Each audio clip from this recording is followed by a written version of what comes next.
అందరికీ నమస్కారం. కరివేపాకు ఎక్కువ రోజులు తాజాగా నీట్గా ఉండాలంటే ఏ విధంగా స్టోర్ చేసుకోవాలో ఈ వీడియోలో తెలుసుకుందామండి.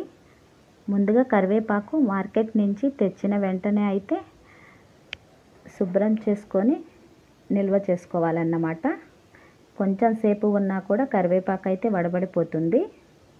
అయితే ఈ కరివేపాకు చివరన చిన్న చిన్న ఆకులు ఉంటాయి, అవి తీసి పక్కన పెట్టుకోవాలి. కరివేపాకు మొదట్లో కూడా చిగురు ఉంటుంది, అది కూడా పక్కన పెట్టుకోవాలన్నమాట. ఇవి రెండు ముందే వాడేసుకోవాలి మనం.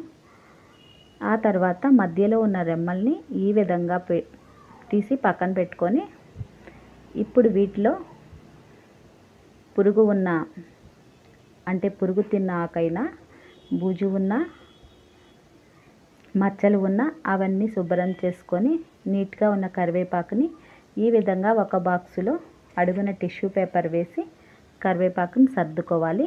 ఈ విధంగా మొత్తం సర్దిన తర్వాత పైన ఇంకొక టిష్యూ పేపర్ అయితే వేసుకోవాలి. అయితే ఈ టిష్యూ పేపర్ వేసుకున్న తర్వాత ఫ్రిడ్జ్లో పెడతాం కదా, అప్పుడు 2-3 రోజుల కల్లా ఫ్రిడ్జ్లో ఉన్న తడికి టిష్యూ పేపర్ అయితే మెత్తబడిపోతుంది, అంటే తడిచిపోతుంది అన్నమాట. అప్పుడు ఆ పేపర్ మార్చుకొని వేరే టిష్యూ పేపర్ అయితే వేసుకోవాలి. అలా మార్చుకుంటూ ఉన్నట్లయితే కరివేపాకు ఇదే విధంగా ఫ్రెష్గా 15-20 రోజులైతే నిల్వ ఉంటుంది. ఈ విధంగా రెమ్మలుగా కాకపోయినా ఈ కరివేపాకుని మరలా ఇంకొక విధంగా కూడా స్టోర్ చేసుకోవచ్చు. ఈ రెమ్మల్ని మొత్తం ఈ విధంగా దూసి వేసుకొని పెట్టుకోవచ్చు ఫ్రిడ్జ్లో.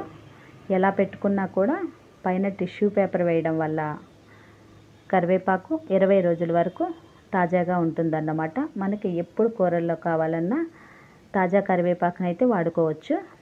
అయితే పైన వేసిన టిష్యూ పేపర్ మాత్రం మార్చుకుంటూ ఉండాలి. తడి తగిలితే తొందరగా పాడైపోతుంది కదా కరివేపాకు.